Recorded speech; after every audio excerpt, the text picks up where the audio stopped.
বহুত মানুহে কয় ছাৰ ৰাতি 9টালৈকে অফিচ কৰিব লাগে মইতো বেয়া পাওঁ 9টালৈকে অফিচ কৰিলে কিয় ল'ৰা ছোৱালীক সময় দিব লাগিব নহয় যদি দেউতাক মাকে ল'ৰা ছোৱালীক সময় নিদিয়ে ল'ৰা ছোৱালীটো বেয়া হ'ব বদনামখন চৰকাৰৰ হ'ব পাপ চৰকাৰৰ হ'ব গতিকে কাম ইমানেই কম হ'ব লাগে যে এক্সেক্টলি 10টাত অফিচত আহিব লাগে 5টাত ঘৰত গুচি যাব লাগে কিছুমান আকৌ আমাৰ ডিসি বিলাকে ভাল পায় যে ছাৰ এওঁতো ৰাতি 9টালৈকে কাম কৰে কিয় 9টালৈকে কাম কৰে 9টালৈকে কামেই নাই এই ডিসি কোৰ্টত কোনো সেক্ৰেটাৰিয়েটত যদি finance department home department CM আৰু সিএস অফিস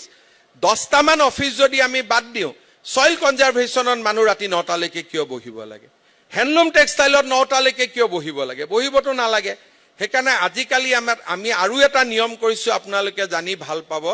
যে গভৰ্ণমেণ্টৰ কাৰ্যালয় যাতে ইলেক্ট্ৰিচিটি কমি যায় 6টা বজাত আমি লাইটটো নিজে নিজে নুমাই দিওঁ